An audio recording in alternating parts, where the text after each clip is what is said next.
আপনারা এই সংক্রান্তিতে সংক্রান্তির মহিমা জানবেন। সং মানে সাজা, ক্রান্তি মানে গমনাগমন। সূর্য একটা রাশি থেকে আরেকটা রাশিতে গমন করে। সূর্যের সঙ্গে আমাদের মানব জীবনের একটা অতপ্রত সম্পর্ক আছে, আছে কি নেই? সূর্যের আলো যদি না থাকে পৃথিবী স্থবির হয়ে যাবে, খাদ্য শস্য উৎপাদিত হবে না, এমনকি বংশ বিস্তার পর্যন্ত হবে না। এই যে রজ বীর্য আমাদের শরীরে গঠন হয়, মেয়েদের রজ পুরুষ এবং ছেলেদের বীর্য, এটা খাদ্য শস্য থেকে, খাদ্য শস্য সূর্যের মাধ্যমে হয়। এমনকি উদ্ভিদগুলো বাঁচত না, উদ্ভিদ পাতার মাঝে সূর্যের আলোয় ক্লোরোফিল নামক পদার্থের দ্বারা খাদ্য উৎপাদন করে। সূর্য না থাকলে কোনো কিছুই হবে না। ওই সূর্য এক রাশি থেকে আরেক রাশিতে যায়। এই জন্য সংক্রান্তি অনেক গুরুত্বপূর্ণ আমাদের জীবনে। সংক্রান্তিতে সহবাস নিষিদ্ধ, স্বামী স্ত্রী সঙ্গ করতে পারবে না, বাচ্চা উৎপাদন করবে না, সহবাস করবে না। আর হলো এদিন কখনো মাছ মাংস খাবে না। আমরা সকল কিছু ওই ঠাকুরা কোনাতে শুনবো। আগের দিন অবশ্যই, উত্তরায়ণ সংক্রান্তির আগের দিন অবশ্যই, অতি অবশ্যই ব্রাহ্ম মুহূর্তে আপনি স্নান করবেন। যদি পৌষ সংক্রান্তির আগের দিন ব্রাহ্ম মুহূর্তে স্নান করেন তাহলে আপনার তীর্থ স্নানের ফল লাভ হবে, তীর্থ স্নানের ফল লাভ হবে। আমরা দেখেছি ভোরবেলা সংক্রান্তির আগের দিন কি কাশি বাজিয়ে, তারপর হচ্ছে শঙ্খ বাজিয়ে আমরা গঙ্গা স্নান করতাম, গঙ্গাকে ভোগ দিতাম। এখনো প্রচলন আছে কি নেই? আর এই সংক্রান্তির দিন সবচেয়ে যে জিনিসটা না দিলে কখনো হবেই না, সেটি হলো তিল। কি দিতে হবে? তিল। কেন তিল দিতে হবে তার একটা কারণ আছে, আজকে বলবো না। ওই তিলের নাড়ু অবশ্যই সূর্য দেবের উদ্দেশ্যে নিবেদন করতে হয়। এই জন্য এই সংক্রান্তির আরেকটা নাম হলো তিল সংক্রান্তি। কি নাম? তিল সংক্রান্তি। কেন তিল আপনি এই সংক্রান্তিতে আপনি দান করবেন, তার পশ্চাতে কারণ কি আমরা আজকে বলবো না। আর এই সংক্রান্তির দিন অবশ্যই, অতি অবশ্যই খিচুড়ি রান্না করে ভগবানকে সকাল বেলা দেবেন, এটার পশ্চাতেও কারণ রয়েছে। গঙ্গা সাগরে যখন আপনি যাবেন, গঙ্গা সাগর নাম শুনেছেন নিশ্চয়ই, যেখানে 60,000 সন্তানকে উদ্ধার করার জন্য মা গঙ্গাকে ভগীরথ আনয়ন করেছিলেন। কপিল মুনির আশ্রম আমার যাওয়ার সৌভাগ্য হয়েছে গঙ্গা সাগরে। ওই গঙ্গা সাগরে উত্তরায়ণ সংক্রান্তিতে লক্ষ লক্ষ লক্ষ লোকের সমাগম হয়, সারা বিশ্ব থেকে লোক আসে। এখানে লক্ষ লক্ষ লোকের খিচুড়ি প্রসাদের আয়োজন হয় আর তিলের নাড়ু দেয়া হয় এই গঙ্গা সাগরে। গঙ্গা সাগরটা পড়েছে দক্ষিণ 24 পরগনা জেলা। আমার ওইখানে যাওয়ার সৌভাগ্য হয়েছে, কপিল মুনির আশ্রম সেখানে দর্শন করার সৌভাগ্য হয়েছে। আমরা সকল তত্ত্ব ওই জায়গায় জানবো। আজকে কেবল আমরা জেনে যাব সংক্রান্তির আগের দিন আমরা অবশ্যই ব্রাহ্ম মুহূর্তে স্নান করব। আসুন আমরা গতকাল যেখানে শেষ করেছিলাম আজ সেখান থেকেই পুনরায় শ্রবণে প্রয়াসী হই। আমরা শ্রবণ করেছিলাম গৌর হরির জন্য মুয়া নিয়ে গিয়েছিলেন একজন পরম ভক্ত। নাম কি গো? পরমেশ্বর মোদক। বাড়ি হলো নবদ্বীপে। এই পরমেশ্বর মোদক তিনি নিয়ে গেলেন। মহাপ্রভুর আরেকজন পার্ষদ ছিলেন, তার নাম হলো পরমেশ্বর দাস। আমরা গতকাল যার কথা শুনেছি তিনি হলেন পরমেশ্বর মোদক।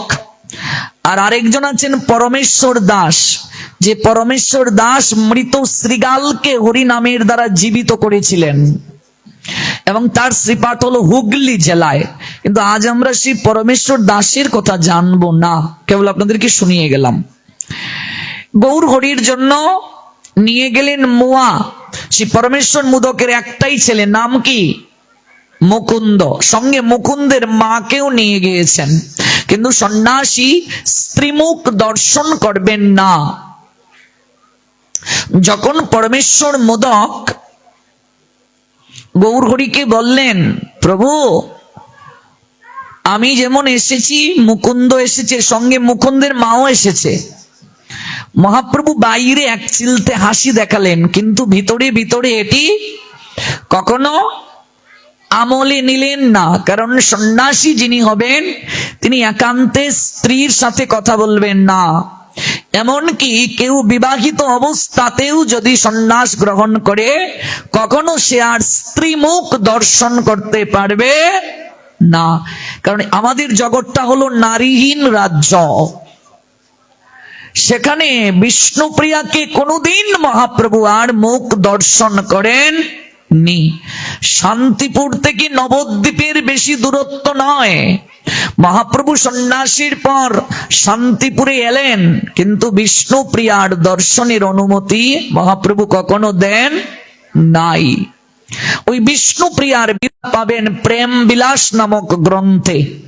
সেখানে গৌরহরি যাওয়ার পর বিষ্ণুপ্রিয়া কেমন করে তার জীবনকে অতিবাহিত করেছিলেন, কেমন করে তিনি ভজন সাধন করেছিলেন। প্রতিদিন তিনি হরে কৃষ্ণ মহামন্ত্র জপ করেন। একবার বলেন হরে কৃষ্ণ কৃষ্ণ কৃষ্ণ হরে হরে, হরে রাম রাম রাম হরে হরে। একবার 16 নাম 32 অক্ষর বলেন, একটা তন্ডুল রাখেন। তন্ডুল মানে কি গো মা? চাল। এভাবে সূর্য উদয় থেকে অস্ত পর্যন্ত যতবার হরে কৃষ্ণ মহামন্ত্র বলেন, ঠিক ততটা তন্ডুল রাখার পর তিনি ঈশান এক কলস, মাটির কলস জলে পরিপূর্ণ করে রাখে, প্রিয়া স্নান করেন, অতঃপর তা ফুটিয়ে গৌরাঙ্গকে নিবেদন করে তিনি প্রসাদ গ্রহণ করেন। এইভাবে কঠোর থেকে কঠোর ভজন করেছিলেন বিষ্ণুপ্রিয়া। যে মহাপ্রভুকে আমরা পেলাম জগৎ জীবের জন্য এই পৌষ সংক্রান্তির কনকনে ঠান্ডায় তিনি সন্ন্যাস নিলেন, গৃহ থেকে বের হয়ে গেলেন। এই সংক্রান্তির দিনটাকে কেন বেছে নিলেন মহাপ্রভু? তার কারণটা হলো বাঙালিরা একটু ভোজন প্রিয় মানুষ, ভোজন রসিক তারা। তো ওরা কি করবে? ওরা ঠান্ডার সময় সহজে ঘুম থেকে উঠবে না, খেয়ে দিয়ে ঘুমাবে। রবীন্দ্রনাথ বলছেন, বাঙালির ঘুমানোর একটা প্রসঙ্গ নিয়ে কবিতা, অলস দেহ ক্লিষ্ট গতি গৃহের প্রতি টান। বাঙালি সর্বদা গৃহী, গৃহের প্রতি টান থাকবে, আর ওরা অলস দেহ ক্লিষ্ট গতি, বুটাম আটা জামার নিচে শান্তিতে শয়ান। রবীন্দ্রনাথ বললেন বাঙালিরা ঘুমায় কি করে? দেখবে সোয়াটার, শার্ট, প্যান্ট সকল কিছু গা দিয়ে ঘুমিয়ে পড়ে, কিন্তু পাশ্চাত্যবাসীরা আদুল গায়ে ঘুমায়, সারা গায়ে খালি ওরা ঘুমায়। কারণ কি? রক্ত চলাচল যেন সঠিকভাবে হতে পারে। কিন্তু বাঙালি আমরা, ওরা কেমন ঘুমায়? বুটা মাটা জামার নিচে শান্তিতে শয়ান। মানে শরীরে যা কাপড় চোপড় আছে সব দেখবে সোয়াটা গা দিয়ে এরকম করে ঘুমায়। বুটা মাতা জামার নিচে শান্তিতে শয়ান। তাহলে বাঙালিরা এই সময় ঘুমাবে। গৌরহরি তো বাঙালি পরিবারই এলেন, তো এই সময় ঘুমাবে। কিভাবে ঘুমাবে? নাকে সরিষার তেল দিয়ে। আমরা এমন ঘুমাই, ভাগবত পাঠে এসে অনেকে এরকম করে। ওই পার্বতী ঘুমিয়েছিলেন বলে ভাগবতের রসামৃত থেকে বঞ্চিত হলেন কি না? হ্যাঁ, ভাগবত পাঠে গিয়ে যদি কেউ ঘুমিয়ে যায় তাহলে সে বঞ্চিত হবে, এটা অপরাধ বলে গণ্য। আর এই অহৈতুকী কথা কে শ্রবণ করলেন? একটা শুক পাখি শ্রবণ করলেন। ওই শুক পাখি পরবর্তীতে শুকদেব গোস্বামী পাদ রূপে বিথিকাকে কেন্দ্র করে জগতে তিনি এলেন। তাহলে ভোজন বিলাসী বাঙালি খেয়ে দিয়ে ঘুমাবে, আর পিঠাপুলি তো অভাব নাই সংক্রান্তিতে। তো এই সময়টাই মহাপ্রভু ভাবলেন আমাকে ঘর ছাড়তে হবে, কারণ এই কনকনে ঠান্ডা। মনে রাখবে, শীত ঋতু সাধক কখনো প্রত্যাশা করে না। যারা ভজন করতে চায় ওরা শীত ঋতুটাকে ভালোবাসে না, কারণ শীত ঋতু হলো জড়তার ঋতু, আমাদের ঘুম থেকে উঠতে দেয় না, ভজন করতে দেয় না। এই জন্য সাধক শীত ঋতু চায় না। আমি একবার গুরু মহারাজকে প্রশ্ন করেছিলাম, গুরু মহারাজ বৃন্দাবনে 2টা ঋতু কেন? হয় শীত নতুবা গরম, কারণটা কি? এই সময় বৃন্দাবনে কোন কোনে ঠান্ডা, ওরে বাপ রে বাপ, কল্পনাও করতে পারবেন না। আর গরমের সময় এত গরম, ওরে বাপ রে বাপ, কল্পনাও করতে পারবেন না। যারা একেবারে প্রতিজ্ঞা করেন কুণ্ডর বাহিরে যাবেন না, ওনারা ব্যতীত আর কেউ থাকে না, এই সময় সবাই চলে যায়।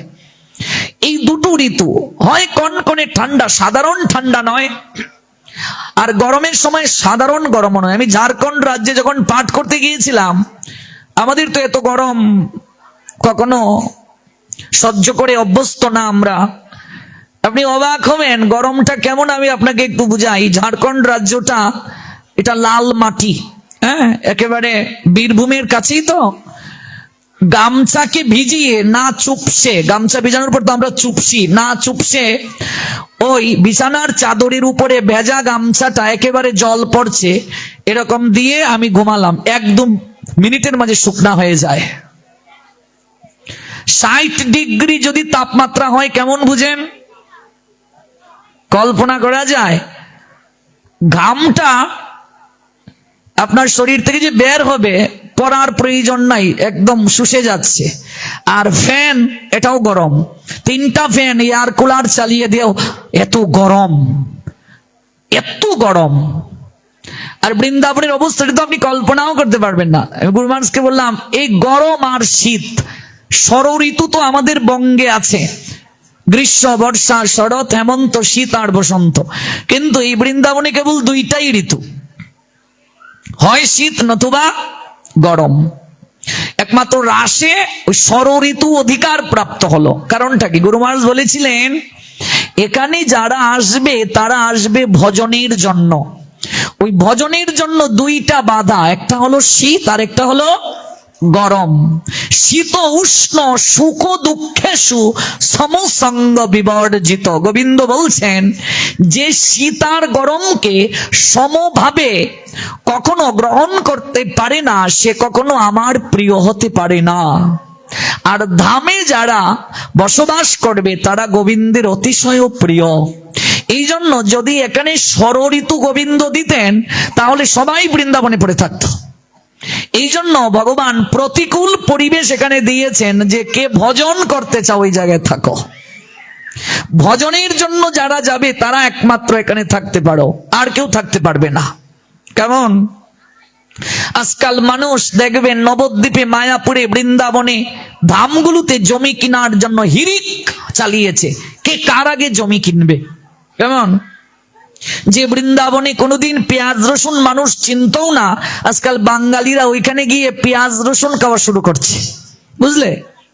বৃন্দাবনে তো, বৃন্দাবনে পেঁয়াজ রসুন যারা কোনোদিন চিনেও না, বৃন্দাবনের অনেক লোক, আপনি পশ্চিমবঙ্গ ছাড়া ভারতের অনেক লোক আছে যারা মাছ কি চিনেই না, বুঝতে পেরেছেন? পশ্চিমবঙ্গ ছাড়া ভারতের অন্যান্য যে প্রদেশ, ওরা মাছ জীবনে দেখে নাই, চিনেও না ওরা। সংসারী মানুষ, ওরা জায়গা কিনা শুরু করছে ধামগুলোতে। মনে রাখবে, ধামে সংসারী মানুষদের থাকার জায়গা না। ধামে কারাবাস করবে হয় বানপ্রস্থী, নতুবা ব্রহ্মচারী, নতুবা সন্ন্যাসী। গাহস্থ যারা, ওরা ধামে বাস করবে না সব সময়, ওরা যাবে আর ফিরে আসবে। এই জন্য জগদানন্দ পণ্ডিতকে মহাপ্রভু বললেন, বৃন্দাবনে যাবে, গিয়েই ফিরে আসবে, বেশি দিন থাকবে না। সনাতনকে রেখে একা একা কোথাও যাবে না। ব্রজবাসীর আচরণকে কখনো বিচার করতে যাবে না, তাহলে অপরাধ করে ফেলবে। বৃন্দাবন তথা রাধাকুণ্ডে গিয়ে বাচ্চা উৎপাদন করার জায়গা না, এখানে ইন্দ্রিয় তর্পণের জায়গা না, এখানে গিয়ে টিকটক করার জায়গা না। আজকাল তাই হচ্ছে। কলির করাল ত্রাসে ধামগুলোও কি হয়ে যাবে? বিনষ্ট হয়ে যাবে। এই জন্য যখন বানপ্রস্থে কেউ যাবে, বানপ্রস্থটা কি? গার্হস্থ্য আশ্রম যখন শেষ হবে, শারীরিক সংসর্গের ঊর্ধ্বে যখন কোনো স্বামী স্ত্রী উঠতে পারবে, তখন তারা ওইখানে গিয়ে ভজন করার জন্য কুটির নিতে পারে। কিন্তু গৃহী যতক্ষণ পর্যন্ত দেহের প্রতি টান থাকবে, তারা কখনো ধামে গিয়ে বাস করবে না, মানে পার্মানেন্ট থাকবে না, যাবে আসবে, পরিক্রমা করে চলে আসবে। ধামগুলোতে আজকে তাই হচ্ছে। ধাম হলো চিন্ময়, মনে রাখবেন। ধামকে কখনো জড় দৃষ্টিতে দর্শন করতে নেই, জড় চিন্তনে কখনো আখ্যায়িত করা উচিত নয়। ধামগুলো চিন্ময়। ধাম আর ভগবান অভিন্ন, মনে রাখবে, আলাদা কিছু নয়। নবদ্বীপ এবং বৃন্দাবনকে আলাদা করবে না, তাহলে ধাম অপরাধ। নবদ্বীপ আর বৃন্দাবন অভিন্ন। সেই নবদ্বীপ থেকে শান্তিপুরের দূরত্ব বেশি নয়, কিন্তু প্রিয়াজি যেতে পারলেন না। প্রেম বিলাসে নিত্যানন্দ দাস লিখলেন। নিত্যানন্দ দাসকে এই প্রেম বিলাস গ্রন্থের লেখক। নিত্যানন্দ দাস কার শিষ্য? নিত্যানন্দ প্রভুর ঘরণী জাহ্নবা মাতা। জাহ্নবা মাতার শিষ্য হলো নিত্যানন্দ দাস। ওই নিত্যানন্দ দাস লিখলেন গ্রন্থ প্রেম বিলাস। এটা আমার পড়ার সৌভাগ্য হয়েছে। ওই প্রেম বিলাস গ্রন্থে স্বয়ং জাহ্নবা মাতাজির বিশেষ কৃপা প্রাপ্ত নিত্যানন্দ দাস লিখলেন, ঈশ্বরীর নাম গ্রহণ শুনো ভাই সব, সে কথা শ্রবণে লীলা হয় অনুভব। ঈশ্বরী কার নাম? বিষ্ণুপ্রিয়ার একটি নাম। গৌরাঙ্গের একটা নাম হলো ঈশ্বর, মনে রাখবে। প্রিয়াজির একটা নাম হলো ঈশ্বরী।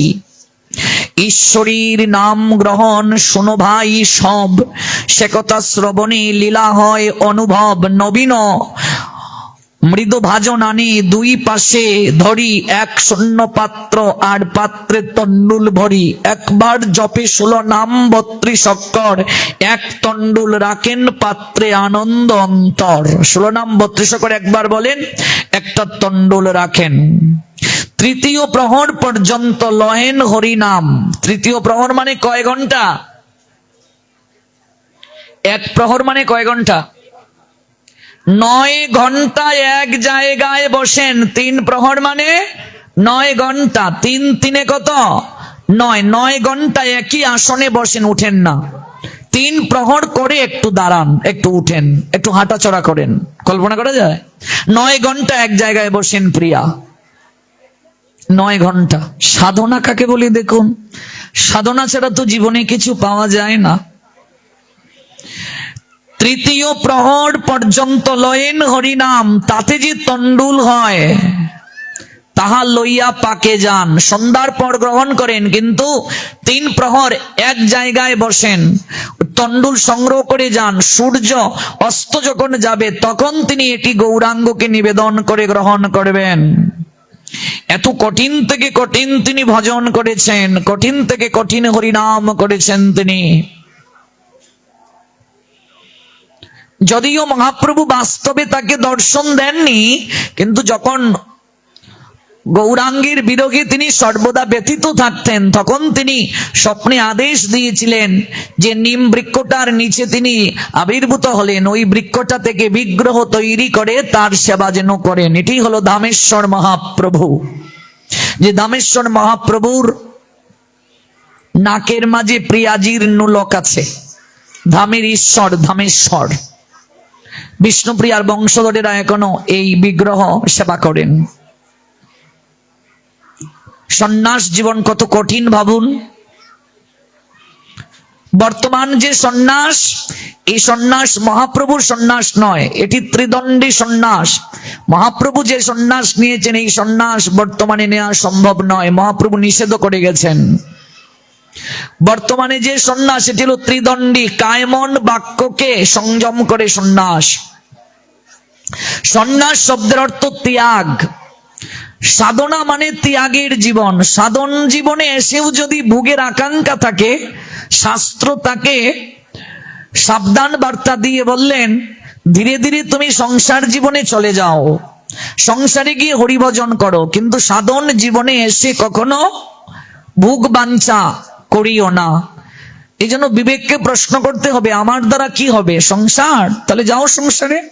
আমার দ্বারা ত্যাগ, তাহলে ত্যাগী হতে গেলে ত্যাগী ভক্তরা কি করে মহাপ্রভুকে ভালোবেসেছেন তাদের কথা অহর্নিশি আমাকে শ্রবণ করতে হবে, জানতে হবে, মানতে হবে।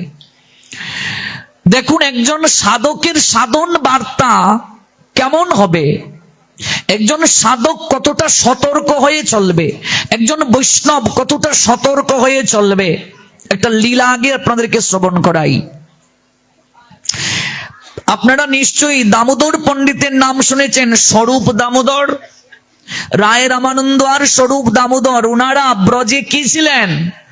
ললিতার বিশাখা, ওই নবদ্বীপের দরিদ্র ব্রাহ্মণ দামোদর পণ্ডিত, তার ছোট ভাইয়ের নাম হলো শঙ্কর। ছোট ভাইয়ের নাম কি? শঙ্কর। ওই শঙ্কর পণ্ডিত মহাপ্রভুর পার্ষদ। ওই শঙ্কর পণ্ডিত হলেন মহাপ্রভুর কুল বালিশ। মহাপ্রভু তার কুলের মাঝে চরণ রেখে শয়ন করতেন। আমরা এই লীলা আপনাদেরকে শ্রবণ আজকে করাবো। এই শঙ্কর পণ্ডিত মহাপ্রভুর কতটা যে অন্তরঙ্গ ভক্ত ছিলেন এটা কল্পনাও করতে পারবে না। আচ্ছা, মহাপ্রভু কখনো কি গম্ভীরায় যে কাউকে প্রবেশের অনুমতি দেবেন? প্রশ্নই ওঠে না। একমাত্র অনুমতি পেলেন কে? অনুমতি পেলেন চরণ সেবার জন্য গোবিন্দ দাস। এটাও ঈশ্বরপুরী যেহেতু আদেশ করে গিয়েছেন, এই জন্য। স্বরূপ দামোদর রায় রামানন্দ অন্তরঙ্গ মহাপ্রভুর সঙ্গে গম্ভীরায় তারা সাক্ষাতের সুযোগ পান। আর কেউ গম্ভীরায় সাক্ষাতের সুযোগ পান না। একমাত্র এই গম্ভীরায় সাক্ষাৎ এবং মহাপ্রভু যার কুলের মাঝে চরণ রেখে শয়ন করতে সবচেয়ে বেশি ভালোবাসতেন, সে হলো শঙ্কর পণ্ডিত। এই শঙ্কর পণ্ডিত এই সৌভাগ্যটা কি করে প্রাপ্ত হলো এটা আমরা পরে শুনবো। আগে একজন বৈষ্ণব, একজন সাধক সাধন জীবনে যখন প্রবেশ করবে তার জন্য কি সতর্ক বার্তা, এটা আমাদের জন্য খুবই প্রয়োজন। ওই দামোদর পণ্ডিত আর মহাপ্রভুর সঙ্গে একটা লীলা আছে। ওই শঙ্কর পণ্ডিত হলো স্বরূপ দামোদরের আপন ছোট ভাই। শঙ্কর পণ্ডিত, মহাপ্রভু তখন নীলাচলে আছেন। উড়িষ্যার একজন ব্রাহ্মণ কুমার, খুবই ছোট। আচ্ছা, কুমার কালটা নিশ্চয়ই সবার ভালোবাসা প্রাপ্তির সময়। কৌমার কালটার মতো তো আনন্দের, শৈশব এবং কিশোর কালের মতো তো আনন্দের সময় আর কিছু নাই। একটা কিশোর, ব্রাহ্মণ কিশোর প্রতিদিন মহাপ্রভুর কাছে আসে। মহাপ্রভু তাকে এত ভালোবাসেন, ছেলেটা পিতৃহীন, তার পিতা নাই, স্নেহের কাঙ্গাল, স্বভাব খুবই নম্র, দেখতেও খুব সুন্দর, লাবণ্য। মহাপ্রভু তাই তাকে অনেক আদর করেন, বাৎসল্য রসে তাকে স্নেহ করেন। বাৎসল্য রসটা কি? মানে মহাপ্রভু তাকে সন্তানের নিয়ায় স্নেহ করছেন, ভালোবাসছেন। এবং কুলে মহাপ্রভু তাকে টেনে নেন, কুলে টেনে নেন। যাহা প্রীত তাহা আইসে বালকেরও রীতি। যারা ছোট বালক যেখানে প্রীতি পায় সেখানেই তো থাকবে, বাচ্চারা যেখানে ভালোবাসা পায় সেখানেই তো থাকবে। বাচ্চার ধর্ম কি? যেখানে ভালোবাসা পায় সেখানে ছুটে যাবে। হ্যাঁ, এটাই তো বাচ্চার ধর্ম। তো মহাপ্রভু তাকে অনেক অনেক প্রীতি করেন, অনেক ভালোবাসেন মহাপ্রভু তাকে। তাকে কুলে তুলে নেন, হাত বুলিয়ে দেন মস্তকের মাঝে আর ললাটের মাঝে স্পর্শ করে দেন। কিন্তু স্বরূপ দামোদরের এই দৃশ্যটা ভালো লাগছে না। একমাত্র স্বরূপ দামোদর যে মহাপ্রভুকেও শাসন করে, মহাপ্রভুকেও শাসন করে, যে স্বরূপ দামোদরের নিকট থেকে মহাপ্রভু কি শ্রবণ করেন? ভজন কীর্তন শ্রবণ করেন। রায় রামানন্দের কাছ থেকে কৃষ্ণ কথা শ্রবণ করেন, গীত গোবিন্দ শ্রবণ করেন। এবং বিল্লমঙ্গল ঠাকুর যে গ্রন্থ লিখে গেছেন কৃষ্ণ কর্ণামৃত, এই কৃষ্ণ কর্ণামৃত শ্রবণ করেন। জয়দেবীর গীত গোবিন্দ, চণ্ডীদাসের পদ, এগুলো শ্রবণ করেন ভাবে বিভোর হইয়া। যখন তিনি রাই ভাবে বিভোর হয়ে যান তখন এগুলো শ্রবণ করেন। যখন তিনি কাঁদতে থাকেন, কাহা গেলে কৃষ্ণ পাই, কাহা মানে উড়িয়া ভাষা, কাহা মানে কোথা, আমি কোথায় গেলে কৃষ্ণ পাবো। লোচন দাস ঠাকুর এই ভাবটাকে অবলোকন করে লিখলেন, কি ভাব উঠিল মনে, কান্দিয়া আকুল কেনে সোনার অঙ্গ ধুলায় লুটায়। ক্ষণে ক্ষণে বৃন্দাবন করে গুড়া সুঙরণ, ললিতা বিশাখা বলি ধায়। স্বরূপ দামোদর আর রায় রামানন্দ তো ললিতা বিশাখা। রাধা ভাব অঙ্গী করি রাধারো বরণ ধরি রাধা বিনে আন নাহি ভাই সুরধনী তীরবন দেখি মনি বৃন্দাবন যমুনা পুলিন বলি ধায় রাধিকা রাধিকা বলি ভূমি যায় গোড়াগড়ি রাধা নাম জপয়ে সদায় প্রেমরসে হইয়া ভুরা সংকীর্তন মাঝে গোড়া রাধা নাম জীবেরে বুঝায় ত্রিভঙ্গ হইয়া ঘুরা দুই নয়নে বহে ধারা প্রেম ধারা বসে পিত বসন বংশী চায় প্রেম ধন অনুকণ দান করে জনে জন এ লুচন দাস গুণ গায়।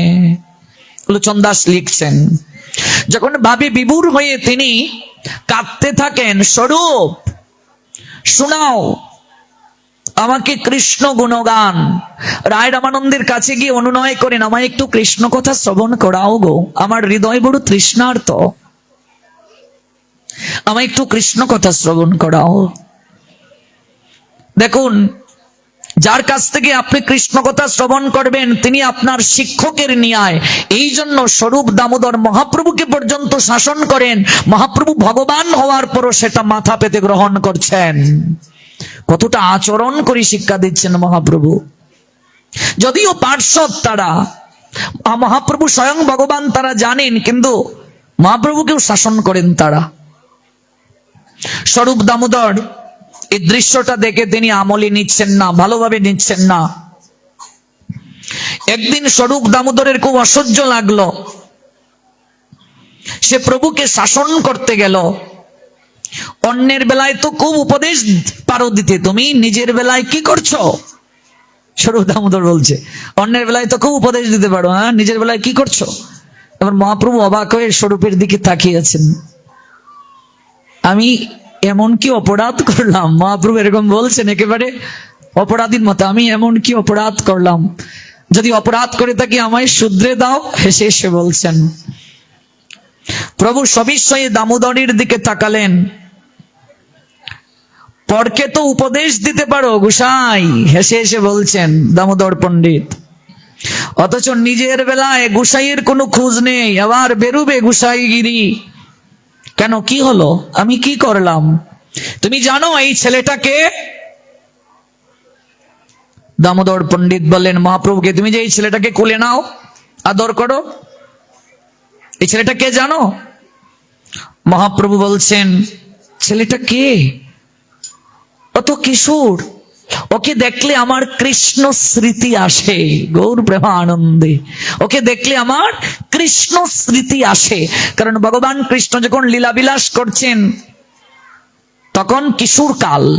মনে রাখবে, যদি 80 বছরের বৃদ্ধাও মারা যায়, 90 বছরের বৃদ্ধও মারা যায়, যদি সে গোলক বৃন্দাবনে যাওয়ার সৌভাগ্য অর্জন করে, ভজন করে, তাহলে সঙ্গে সঙ্গে তার বয়সটা হয়ে যাবে 14 বছর। কি হয়ে যাবে?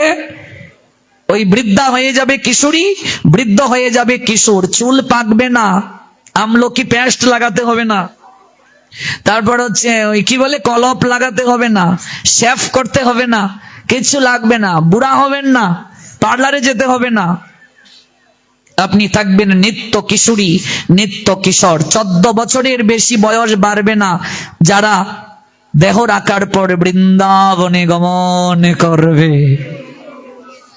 নিত্য কিশোর, নিত্য কিশোরী, বয়স বাড়বে না। কি আনন্দ সেখানে, কেমন? তাহলে এই জগতে বয়সের ছাপকে লুকানোর থেকে এমন ভজন করো যেন বয়স আর না বাড়ে। ওই জায়গায় গিয়ে যেন নিত্য কিশোর, নিত্য কিশোরী হয়ে আমরা ওই সখাদের শোনে হইতুকি কৃষ্ণ সেবায় অংশগ্রহণ করতে পারি। নিতাই গৌর সীতানাথ প্রেমানন্দে। আর যদি কেউ বৈকুণ্ঠে যায় 16, স্বর্গে গেলে বয়স হবে 18। গোলক বৃন্দাবনই আমাদের একমাত্র গন্তব্য, যেখানে আমার রাই কানু থাকেন। ওকে দেখলে আমার কৃষ্ণ স্মৃতি হয়। দামোদর পণ্ডিত মুখ বেঞ্চিয়ে শাসন করে বললেন, কৃষ্ণ স্মৃতি হয়? সমাজ তো এটা বুঝবে না এই ছেলেটার বাবা নেই, ওর মা বিধবা এবং খুবই সুন্দরী এবং যুবতী। এই যে ছেলেটাকে তুমি কুলে নাও, আদর করো, সমাজ ভাববে ওর মার সঙ্গে তোমার ইটিস পিটিস আছে। দেখো একজন সাধকের সাবধানতা কাকে বলে।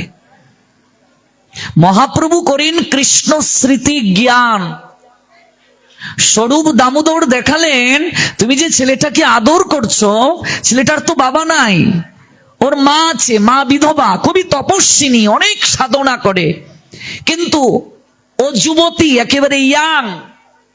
এই যে ছেলেটা বারবার তোমার কাছে আসে, সমাজের মানুষ ভাববে, কারণ ছেলের প্রতি তো মায়ের টান থাকে সবচেয়ে বেশি, হয়তো মা ছেলেটাকে তোমার কাছে পাঠাচ্ছে অন্য কোনো অভিসন্ধি নিয়ে, কিংবা তুমি যে তাকে আদর করছো নিশ্চয়ই অন্য কোনো অভিসন্ধি আছে, ওই ছেলেটাকে কেন্দ্র করে তুমি ওর কাছে যাবে। ভাবা যায়? মহাপ্রভু স্বয়ং ভগবান।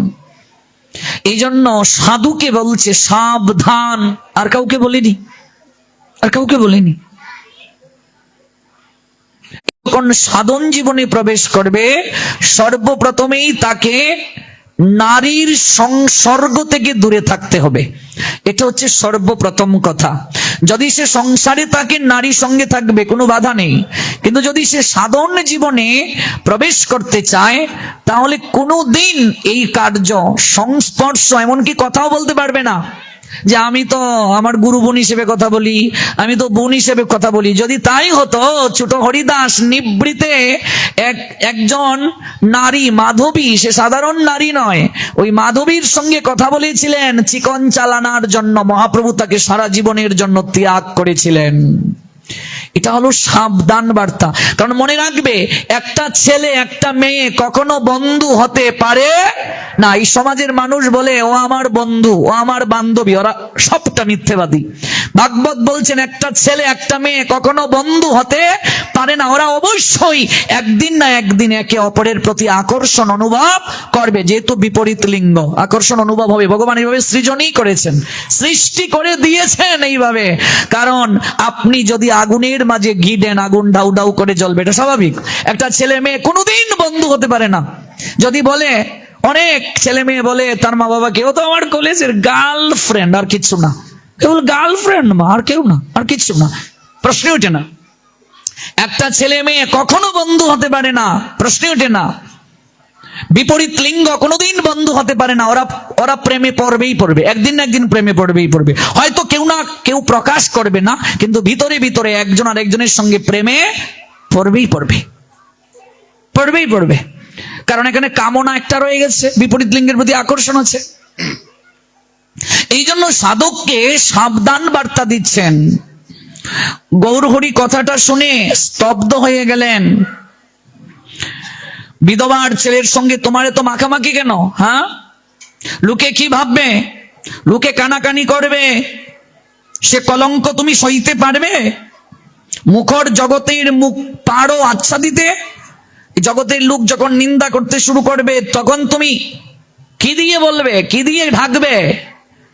মহাপ্রভু স্বয়ং ভগবান স্বরূপ দামোদর যখন এই কথাটা বললেন, মহাপ্রভুর চোখ বেয়ে ঝরঝর করে জল ঝরতে শুরু করলো।